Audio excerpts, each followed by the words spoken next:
Your Senate passed a comprehensive immigration reform a couple of years ago. Is it possible now? Is that what you'll seek? Can that be done in this environment?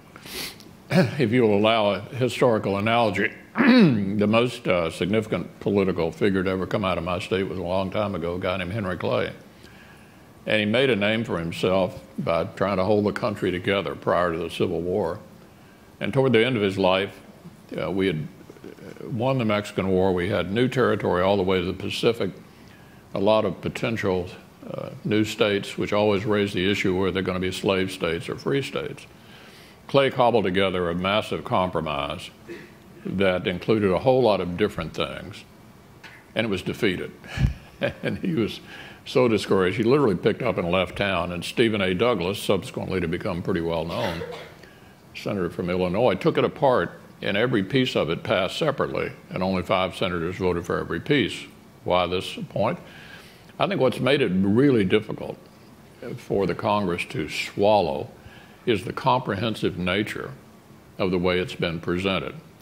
Our Democratic colleagues in the Senate, I suspect this is the case in the House, are focused like a laser on one issue, and that is the people who are in the country, no matter how they got here, and what happens to them, what's their status. There are a whole lot of other aspects of this that are important.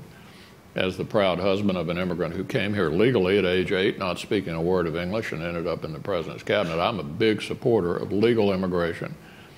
The legal immigration system is a pretty big mess.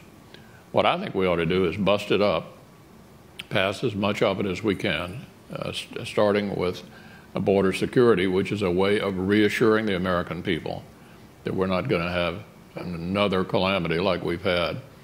And the Speaker will have to, give you his take on it, but I would bust it up if I were setting the agenda in the Senate. Start with border security, H-1B visa expansion, H-2A, ag worker provisions, E-Verify, and some of the other things that I think we can get pretty broad agreement on. Have it open for amendment, but I don't know what the fate of the provisions that Senate Democrats are interested in would be. But put on the president's desk whatever we can get to him that improves the legal immigration system and particularly strengthens the border, which we have not yet done.